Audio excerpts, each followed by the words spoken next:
ببینید، به نظر من نه، همه چیز روشن بود و هم تحلیل هایی که وجود داشت، هم اخباری که وجود داشت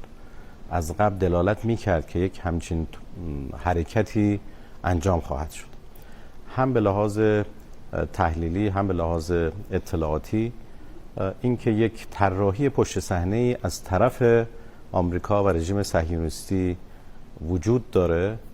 که محور مقاومت رو به هر حال دچار مشکلات پی در پی بکنه، این خب چیزی بود که ما میدونستیم، چیز جدیدی هم نیست، همواره این وجود داشته. در پی تحولات غزه و لبنان طبیعی بود که این حرکت ها ادامه پیدا بکنه. اما به لحاظ میدانی و اطلاعاتی، دوستان ما در سیستم های اطلاعاتی و امنیتی کشور خودمون و در کشور سوریه به طور کامل از تحرکاتی که در ادلب و اون مناطق در حال انجام بود اطلاع داشتن و همه اطلاعات مربوطه به دولت سوریه و به ارتش سوریه منتقل شده بود. خود اونها هم اطلاعاتی رو داشتن، دوستان ما هم اطلاعات کامل رو در آورده بودن، همراه با بالاخره عکس ها و تفصیلات و عده و عده و همه چیز اینها به دولت سوریه منتقل شده بود. اون چه که غافلگیر کننده بود، یکی ناتوانی ارتش سوریه در مقابله بود، مقابله با این حرکت که آغاز شد، و دوم سرعت تحولات که این غیر منتظره بود و نه فقط برای ایران. خود آقای بشار اسد هم وقتی دیداری که من با ایشون داشتم و آقای دکتر لاریجانی با ایشون داشتن، خود ایشون هم متعجب و گلایمند بود از نحوه عملکرد ارتش خودش و مشخص بود که تحلیل درستی حتی در دولت سوریه هم وجود نداشت نسبت به وضعیت ارتش سوریه.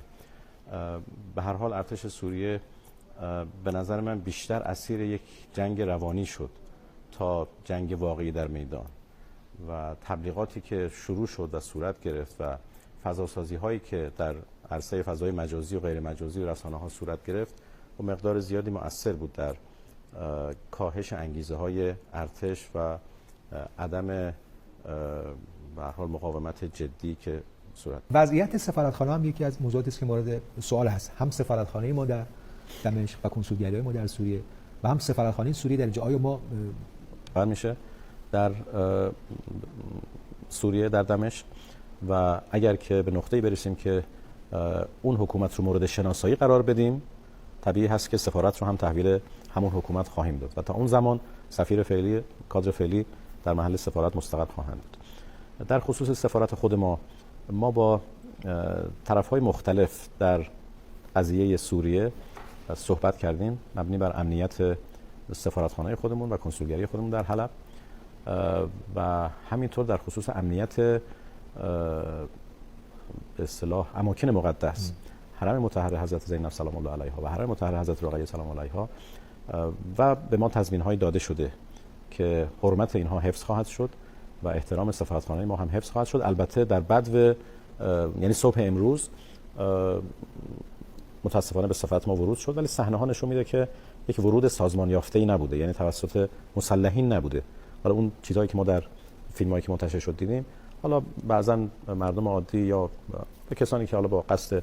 احتمالاً دزدی و اینها، نه فقط وارد سفارت ایران، وارد جاهای دیگه هم شدن، ولی اینکه به صورت اون کاری که در حلب اتفاق افتاد که بسیار کار زشتی بود،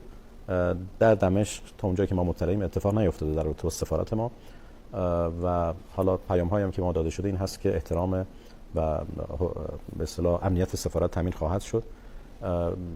برای ما مهمتر اماکن مقدس هست که در این خصوص هم حالا گفته شده و ما تا الان هم چیزی بر نقضش ندیدیم. تا اونجا که ما خبر داریم بی‌حرمتی به این حرم ها صورت نگرفته الحمدلله، و ما به دقت این موضوع رو داریم دنبال میکنیم. با طرف‌های مختلف که اسم میارم در تماس هستیم. من بعضا مرتب پیام ارسال میکنم، میگیرم، سفارتخانه‌های ما پیام میدن. در خود داخل سوریه تماس‌های با گروه‌های مختلف وجود داره که ما مطمئن بشیم نسبت به امنیت ایرانی‌هایی که هنوز هستند. البته اقداماتی هم برای بازگردوندن اونها صورت گرفته، ولی برای تضمین امنیت اونها، تضمین امنیت سفارتخانه خودمون، اماکن مقدس و بعضی مسائل دیگه که وجود داره، ارتباطاتمون